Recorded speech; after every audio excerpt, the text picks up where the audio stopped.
Greetings and welcome to the Piedmont Lithium Conference. It is now my pleasure to introduce your host, President and CEO Keith Phillips. Thank you, Mr. Phillips. You may begin. Thank you, and good morning, everybody, and welcome. I look forward to presenting the Piedmont Lithium story to you and to taking any questions you might have. My contact information is on the back of this deck, so feel free to reach out to me after the presentation if you prefer. So our company is Piedmont Lithium, made in the USA, and lithium will enable America's clean energy transition. So I'm going to go through an introductory presentation now. Our purpose is to provide domestic lithium to enable America's transition to a clean energy future. So our company was founded in 2016. We're headquartered in Belmont, North Carolina, just west of Charlotte. We're listed on NASDAQ and also the Australian Stock Exchange under the symbol PLL. And our project, we have a world-class lithium project in North Carolina, about 30 miles west of Charlotte, and it's world-class both in scale and in economics, and I'll talk to you about that. We raised money 6 or 8 weeks ago. We have a very strong cash balance to drive forward to production over the next few years. On the right-hand side, just a brief snapshot, we have ADRs trading on NASDAQ, 11.5 million effectively. On July 31st, our stock price was $6.50. The stock is trading quite actively now, over $600,000 a day, market cap around 75 million, and cash balance at June 30, 26 million US pro forma for our recent financings. We have some very strong institutional shareholders, particularly in Australia where the company was founded, but increasingly the stock is moving to the US capital market, and you can see our board here. Down below on page 2. Moving to page 3, I want to talk about electrification as a global megatrend. So this is something you're probably following, but fundamentally electrification in many forms, but most relevant to us is in vehicle form. So electric vehicles are superior to internal combustion cars. They're smoother, quieter, faster. They're far cleaner than internal combustion cars. Wood estimates through the supply chain about 2/3 lower greenhouse gas emissions with electric cars versus internal combustion engine cars. And they're far cheaper to fuel and maintain and thus lower cost through the life of ownership. And you can see what that's translating to in terms of projected electric vehicle penetration going from kind of 2.5% today to estimated around 30% by 2030, 70% by 2040. This is from Benchmark Minerals Intelligence. And on the following page, you see what that's really driven by is economics. So the most expensive component in an electric car is the battery pack, and battery costs have fallen 87% over the past decade, so averaging 13% per year, quite dramatic. People expect that to continue. So when I started with this company 3 years ago, the battery pack in the Tesla Model S represented about half of the cost of that car. Those costs have since fallen 30-35%, so you can imagine as the batteries get cheaper, the cars get cheaper to produce and sell. And there's a nice illustration on the right-hand side of this page from ARC Innovation, a large New York investor who's a large Tesla shareholder, just showing in red kind of an illustrative 250-mile range electric vehicle versus a traditional Toyota Camry manufacturer's suggested retail price. So the Toyota Camry from 2018 through 2024, price pretty flat, increasing a little bit with inflation. But you can see the expected selling price of an electric car falling quite dramatically due to lower battery costs and just bigger production volumes. So these cars are cheaper to fuel and maintain today. They're going to be far cheaper to buy going forward than internal combustion cars, and that'll really drive adoption. On top of that is supportive government policy. Is really around the world. Of interest on this table is the EU's, the European Union's policies on CO2 emission penalties, which have been kicking in for some time, but in particular by 2021, if the car companies on the bottom of this chart sell the same vehicles they sold in 2019 in 2021, in aggregate they'll pay $39 billion of penalties to the EU for CO2 emissions. So the auto companies, particularly the German, French auto companies, very motivated to produce electric cars, and EV adoption and penetration in Europe is up considerably this year, largely driven by that. On the right-hand side, you can just see a number of the initiatives in Washington: the American Mineral Security Act, the U.S. ORE Act, the American Critical Minerals Exploration and Innovation Act, et cetera. There's a lot going on in Washington and in states like California, but also around the world, and this is helping to drive EV adoption also. And importantly, it's not just Tesla. So there was a photo of a Tesla a couple pages ago. I'm a Tesla driver. So, I own a Model 3. It's the best car I've ever driven. Love it. I'll never buy anything other than an electric car going forward. But importantly, it's not just Tesla. All major companies, auto companies, are all in on electric vehicles. They have to be. Tesla's become by far the biggest auto company by market cap. They've built very successful vehicles in a relatively narrow window right now, kind of luxury sports sedans essentially. And mass market vehicles are coming for the first time. So Ford intends to produce the electric F-150 before 2022. Volkswagen is launching their ID.3 later this year. That's the car featured in the top right. That's their third version of their everyman's car. They had the Beetle, they had the Golf. This will be their kind of third version of that. They expected this to be one of the biggest selling cars in the world. It's in production now. They're building an inventory. They hope to begin deliveries in September. That'll be a game changer, certainly in Europe initially, but around the world. You see the Ford Mustang Mach-E coming next year.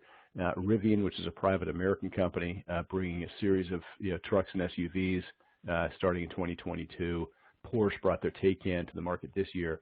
And then in the middle, you see a chart just showing the number of vehicles each of these companies plan to launch by 2025. These are electric vehicles. VW, 80 different vehicle platforms, BMW 47, et cetera. Quite transformational. The whole market's moving this way for all the reasons we've discussed. And the capital markets are really beginning to pay attention and pay up for EV equities. So on the left-hand side, just some quick points. Electric vehicle equities are outperforming this year. Tesla's obviously been a very strong performer. There's been a lot of news about that, but you can see on the chart on the right several others. Blink Charging, which is an electric charging station company in the U.S. Workhorse, an electric kind of last-mile delivery truck company in the U.S., stock up over 400%, et cetera. The list goes on. NIO, a big Chinese company, Nikola, et cetera. So the stocks have done very well, and with all the activity in the space, EVs are now kind of dominating the SPAC market. So you see the logos on the left-hand side: Nikola, Hyliion, Fisker, Lordstown. Lordstown was announced this week. These are all private electric vehicle businesses that are being merged into public SPACs with deep pools of capital. We think there'll be more activity like this to come. There are some other high-profile private businesses in the vehicle space. And we think there'll be more to come, and it's just really transformational to see all these names coming to the public market. And private capital is investing aggressively as well. Rivian, which is a important company we talked about before, has raised $5.35 billion in the past 18 months, including from people like Amazon and Ford. Despite all that, battery raw material stocks are lagging. So on the right-hand side, you see LIT, which is the kind of lithium ETF, up 29% this year.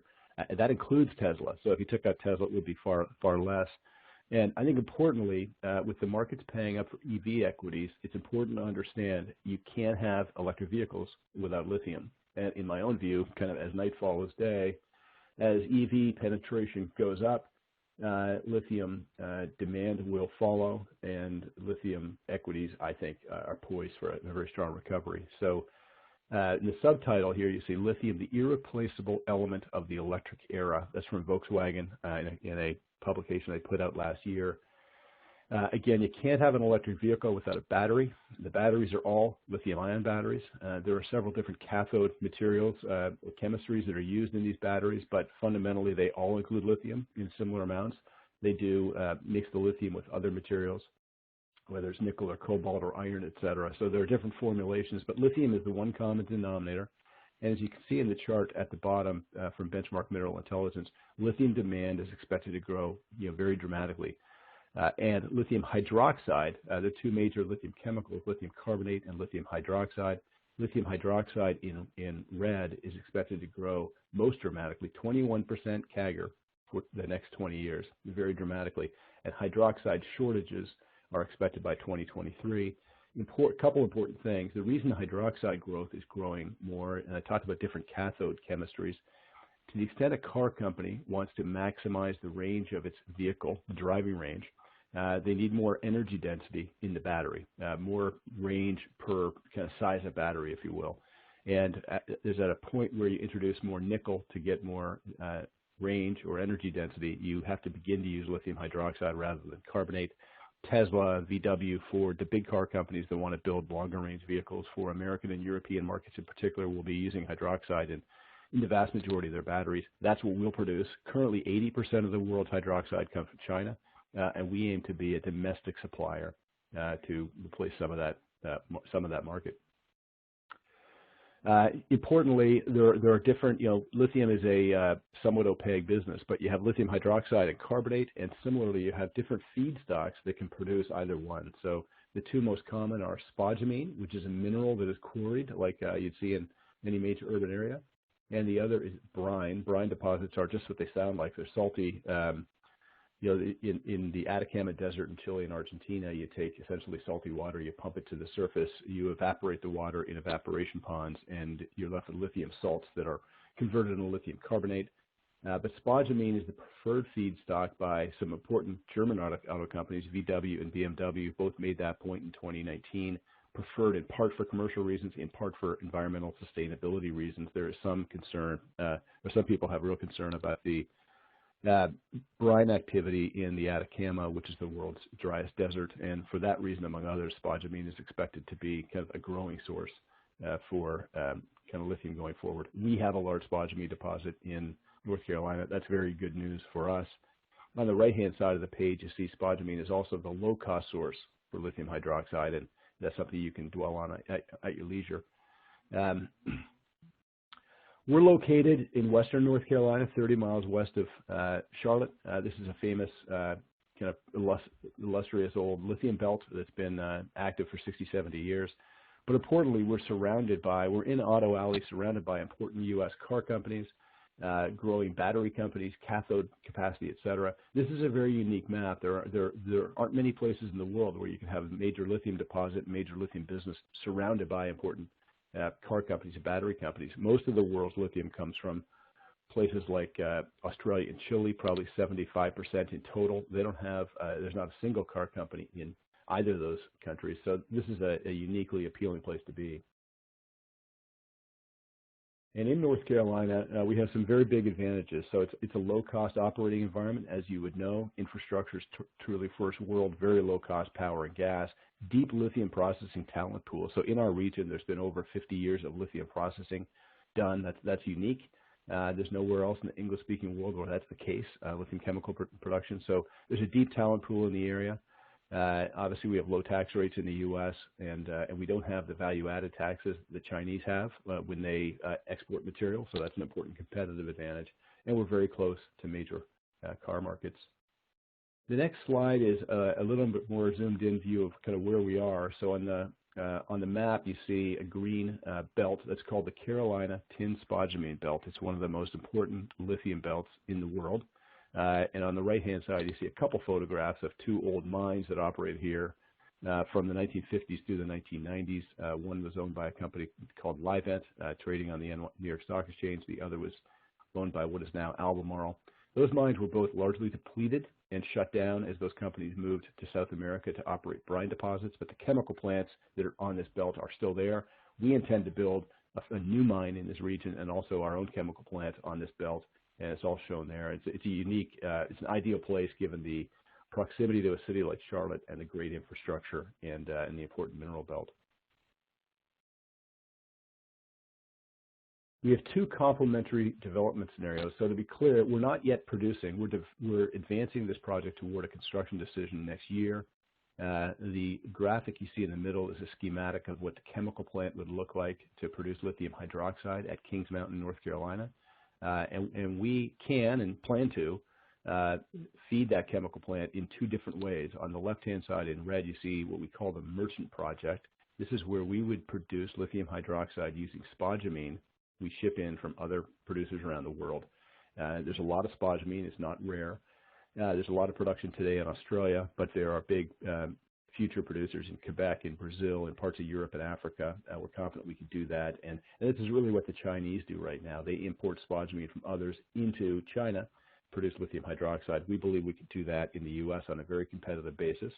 On the right-hand side in blue, you see our integrated project. This is where we would have our own mine and concentrate plant in the region, produce lithium hydroxide using our own material, Bottom line is we'll unveil our detailed development plans here over the next several weeks, but we will advance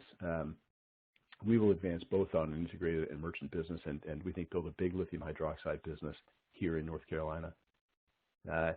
And we think the projects will be very low cost. So this is a cost curve. Along the x-axis, you see all the prospective future producers. This is from Roskill in London. This is their cost curve for 2028, kind of projected. And you can see on the y-axis the estimated all-in cash cost of production. Our integrated business will be the lowest cost producer in the world. Our merchant business will be lower cost than all of the Chinese converters. That doesn't include the benefit of us not having VAT, which they do pay on exports.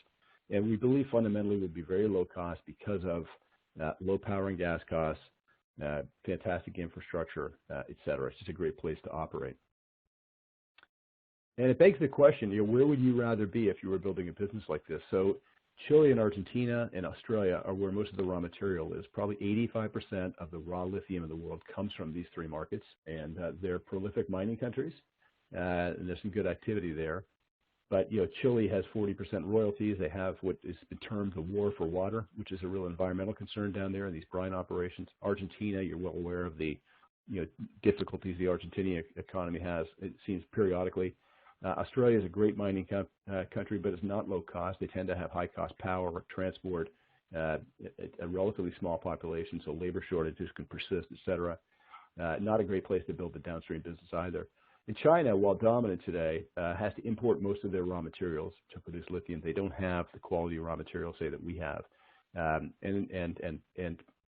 they're dominant, certainly the world is looking for, producers are looking for people to produce material from outside of China and to localize supply chains. So we're in the U.S. with low costs and taxes, a very large market, and going to produce a critical material here. And the project has a very positive ESG profile. This is very important to us. So our product portfolio will be for the clean energy market. So lithium fuels electric vehicles, reducing emissions 2/3 versus internal combustion vehicles. Quartz will be a byproduct we'll produce. We think our quartz is well targeted for the solar glass market, which is booming. You need quartz for that purpose. We've talked about the preference OEMs have for spodumene as a feedstock versus brine. We think it's far more sustainable to do what we plan to do. We're going to have very short transportation distances from our mine to our chemical plant, and ultimately the customers in the U.S. Currently, a lot of the material in the world travels from places like Argentina or Australia into China to be converted, and then comes to say, Nevada to go into Tesla's gigafactory. It's a very long supply chain. We think we can tighten that up quite dramatically, et cetera. And obviously, we're in the U.S. with the first world labor, environmental practices, and safety standards you'd expect to see in position here. A summary of some of our key accomplishments over time and what we hope to do here going forward. We've built out a very strong leadership team. We have a first mover land position on the tin spodumene belt in North Carolina. We've done a lot of drilling and proved up a 27.9 million ton resource at high grade. We've received our permit, only federal permit we need for our mine and concentrate plant. In May, we put out a pre-feasibility study demonstrating very strong economics of the project.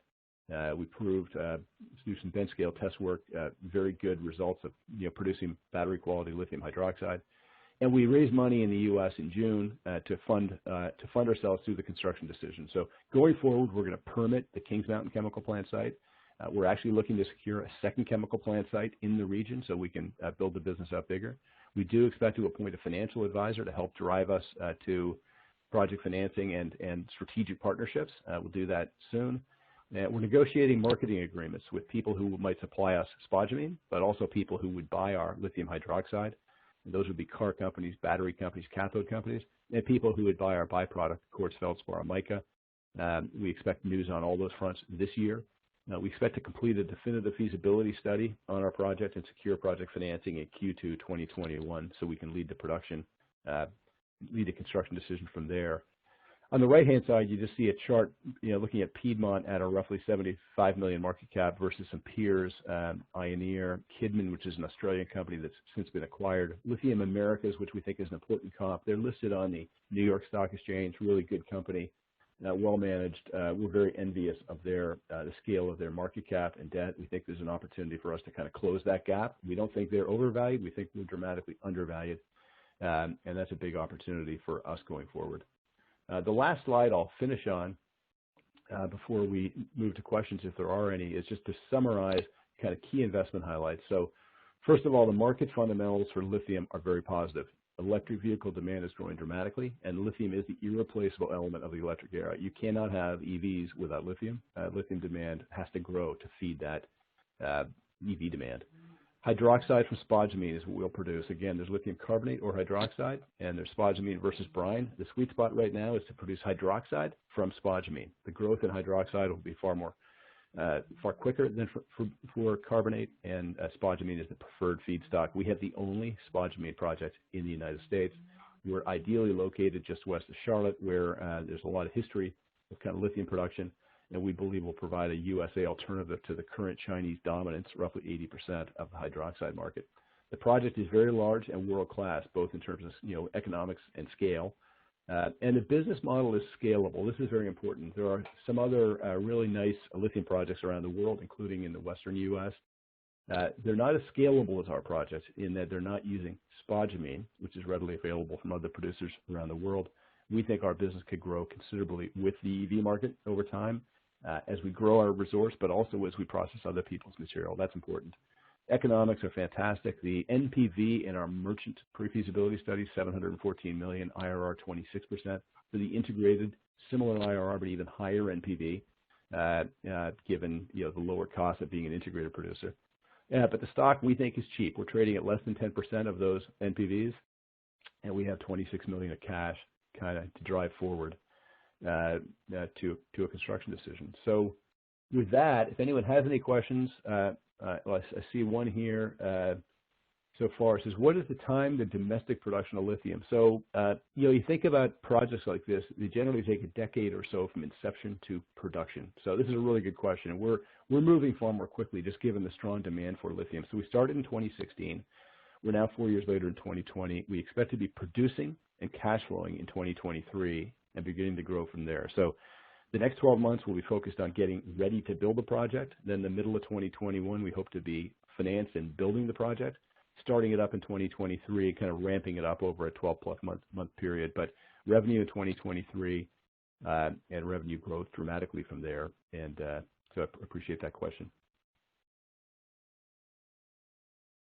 And with that, I think I've used all my time. Sorry to run over a little bit, but I'm very happy to make the introduction to folks. And my contact information, again, is at the back here, but my email is kphillips@piedmontlithium.com. Feel free to reach out if you have any more questions. And I want to thank you, everybody, for listening in.